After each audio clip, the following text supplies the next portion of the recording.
മലയാള cinema കാലങ്ങളായി കണ്ടു ശീലിച്ച ഹൊറർ ഫ്രെയിമുകളിൽ നിന്നും വ്യത്യസ്തമായ സിനിമാനുഭവം സമ്മാനിക്കുന്ന ചിത്രങ്ങളായിരുന്നു രാഹുൽ സദാശിവന്റെ ഭൂതകാലവും ഭ്രമയുഗവും. അതുകൊണ്ട് തന്നെ ഹൊറർ ചിത്രങ്ങളിൽ ഒരു ബെഞ്ച്മാർക്ക് സൃഷ്ടിക്കാൻ അദ്ദേഹത്തിന് ചുരുങ്ങിയ കാലം കൊണ്ടുതന്നെ സാധിച്ചിട്ടുണ്ട്.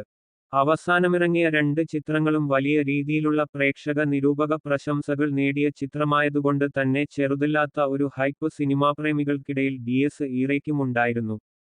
കുത്ത്. അത്തരത്തിലുള്ള എല്ലാ പ്രതീക്ഷകളും കാത്തുസൂക്ഷിക്കുന്ന ഒരു ചിത്രം തന്നെയായിരുന്നു രാഹുൽ സദാശിവൻ പ്രണവ് മോഹൻലാലിനെ നായകനാക്കി ഒരുക്കിയ ഡിഎസ് ഈറെ.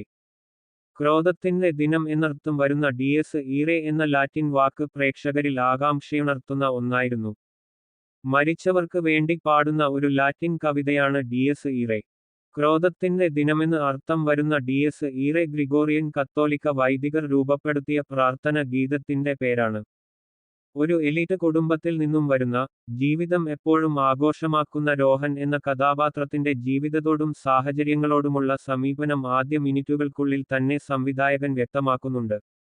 ഭയമെന്ന വികാരം ഒരു മനുഷ്യനിൽ അവൻ നേരിടുന്ന സാഹചര്യങ്ങളോടുള്ള പ്രതികരണത്തിന്റെ പ്രതിഫലനമാണ് എന്നൊരു ചിന്ത സിനിമ മുന്നോട്ട് വെക്കുന്നുണ്ട്.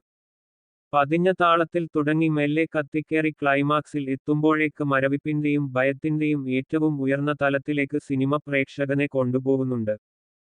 തന്റെ മുൻ ചിത്രങ്ങളിൽ നിന്നും വ്യത്യസ്തമായി പരമ്പരാഗതമായ ഹൊറർ എലമെന്റുകൾ ഡിഎസ് ഈറയിൽ രാഹുൽ സദാശിവൻ ഉപയോഗിച്ചിരിക്കുന്നത് കാണാൻ സാധിക്കും.